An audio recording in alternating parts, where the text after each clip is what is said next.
It's no longer about left or right. It is literally about voting for a London that works for you, a safe London that prioritises those that built the city. Yeah, so my name's Laila Cunningham, and I'm the Reform's mayoral candidate for 2028. I'm born and raised in London. I discovered my basketball skills in London all across town.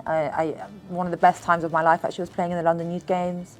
I was a senior Crown prosecutor in London, raising my kids here, and quite a few kids, you know, there's 7 of them. And that's 7 reasons why I want to stand. And what would be your main thing as London Mayor? What would you do So first? my main thing for London Mayor is to restore safety to London. I want public, the Mayor's the first duty of any government is to keep us safe. And yes, homicide is down, as he keeps saying, but every other metric is up. Knife crime's up, rape's up, robbery's up, shoplifting's up. And that is a direct correlation of deprioritising our public safety. Mm-hmm.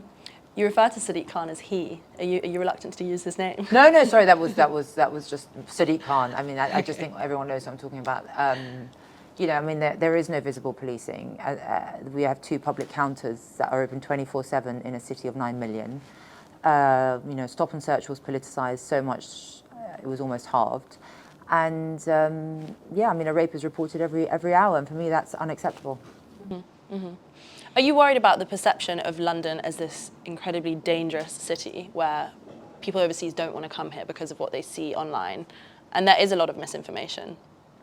I don't think there is misinformation. Of course I'm worried about the perception, but that's not my fault. That is the fault of Sadiq Khan, because perception is illustrating a fact. London is more dangerous. As I said, all these metrics are up. Knife crime is up by 68% since his tenure. That is not a metric that is to be laughed at. That is real consequences that affect real Londoners. I think for a lot of young Londoners, there's a feeling that things are prohibitively expensive.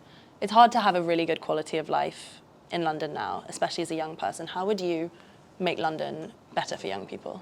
Well, I'd want to make it a thriving economy. You are right. I want to attract startups here to London from all over the world.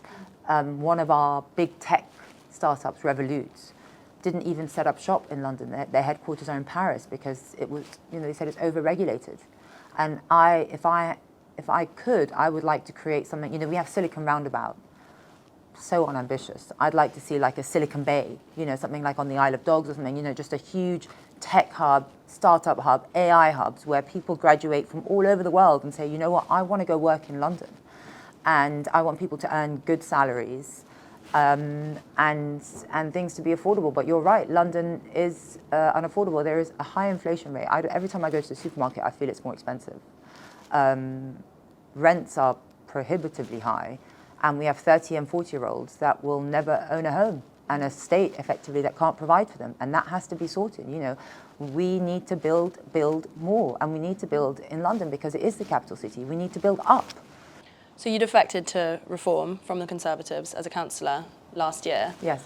I think there's still, London is broadly seen as quite a liberal city. I think there's still a bit of a taboo around Reform. What would you say to those people who may not see Reform in a positive light? No,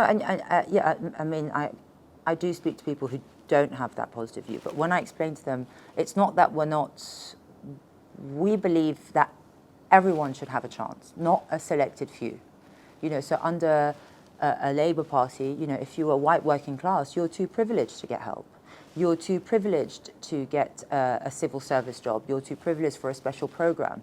That's got to change. We want a meritocracy. We want equality for everyone, not just a selected few. And that's what we're not seeing. For instance, when I sat on policy and scrutiny in Westminster Council, they had their whole new housing policy and for the homeless.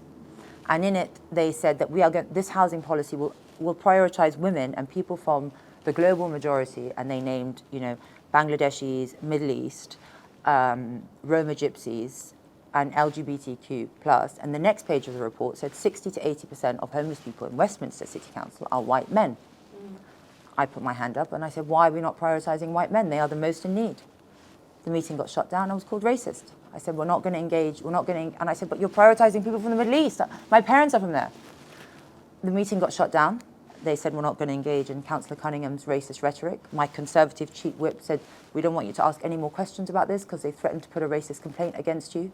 So we want a London for everyone, not a certain selective arbitrary group that's picked. We do want British people to be prioritised for social housing, because if you're not prioritised in your own country, where are you going to be prioritised? And that's not what's happening now in certain councils. I do want councils and the mayor to take safety seriously. You know, it is not dangerous rhetoric that we're spreading. Our eyes aren't lying to us. It is an experience that we all experience. And that's why May 7th is very, very important, because it's the first time that Londoners have had a choice. Before, like you said, and I don't think it's about being liberal or not, left or right, because London is really a left-leaning city, right? We can see it, Labour's dominated it. And I just want to ask people, since it's been a Labour city, do you feel the city's become better? Do you feel the council's working for you? Is the council prioritising you? Is the mayor prioritising you? Is he listening to you? Because it's no longer about left or right. It is literally about voting for a London that works for you, a safe London that prioritises those that built the city.